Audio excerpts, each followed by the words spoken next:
പഠിക്കാനും ജോലി ചെയ്യാനുമൊക്കെയായി നമ്മുടെ മക്കൾ ദൂരസ്ഥലങ്ങളിലേക്ക് പോകുമ്പോൾ മാതാപിതാക്കളുടെ മനസ്സിൽ എപ്പോഴും ആശങ്കകളായിരിക്കും. അതിനിടയിൽ ഇത്തരത്തിലുള്ള മരണവാർത്തകൾ കൂടി കേൾക്കുമ്പോൾ അത് ഇരട്ടിപ്പിക്കുക മാത്രമാണ് ചെയ്യുക. അത്തരത്തിൽ എരുമേലി സൗത്ത് പുഴ പമ്പാവാലി നോർത്ത് കളത്തൂർ സ്വദേശി ബിജുവിന്റെയും സുനിതയുടെയും മകളായ കാർത്തികയുടെ മരണം തീരാനോവായി മാറിയിരിക്കുകയാണ്. ഇരുവരുടെയും ഏക മകളായിരുന്നു കാർത്തിക.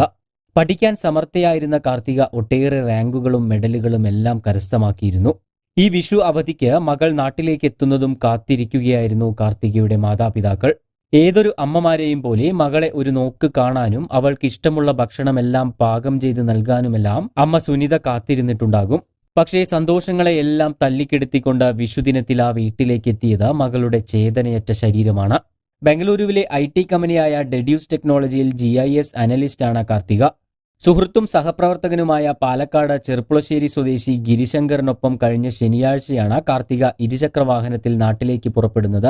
യാത്രാമധ്യേ മൈസൂർ നഞ്ചൻകോട് റോഡിലെ താണ്ഡവാപുരത്ത് വെച്ച് ഗിരിശങ്കർ ഓടിച്ചിരുന്ന ബൈക്ക് റോഡിലെ ഡിവൈഡറിലിടിച്ച് മറിയുകയായിരുന്നു. റോഡ് പണി നടക്കുന്നതിനാൽ ബൈക്ക് തെന്നിമറിഞ്ഞാണ് ഡിവൈഡറിലിടിക്കുന്നത്.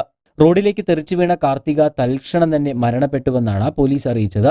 ഗുരുതരമായി പരിക്കേറ്റ ഗിരിശങ്കറിനെ മൈസൂരുവിലെ ആശുപത്രിയിൽ പ്രവേശിപ്പിച്ചിട്ടുണ്ട്. ഇത്രയും ദൂരം ഇരുചക്രവാഹനങ്ങളിൽ യാത്ര ചെയ്യുന്നത് ഒട്ടും സുരക്ഷിതമല്ല എന്ന് തന്നെയാണ് സമീപകാലങ്ങളിൽ നടന്നിട്ടുള്ള അപകടങ്ങൾ നമുക്ക് കാണിച്ചു തരുന്നത്.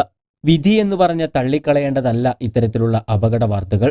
ഒരുപക്ഷെ ഈ ഇരുചക്രവാഹനത്തിന്റെ സ്ഥാനത്ത് ബസ്സിലോ ട്രെയിനിലോ ആണ് ആ പെൺകുട്ടി പോന്നിരുന്നതെങ്കിൽ ഇപ്പോൾ ഇങ്ങനെ ഒരു വാർത്ത നമുക്ക് കേൾക്കേണ്ടി വരില്ലായിരുന്നു.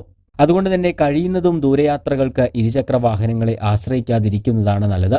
സന്തോഷം നിറഞ്ഞ ഒരു വിഷു ആഘോഷിക്കേണ്ടിയിരുന്ന ആ വീട് ഇന്ന് ശോകമുഖമാണ്. ഏക മകളെ നഷ്ടപ്പെട്ട മാതാപിതാക്കൾക്ക് എങ്ങനെയാണ് ഇത് സഹിക്കാൻ കഴിയുക?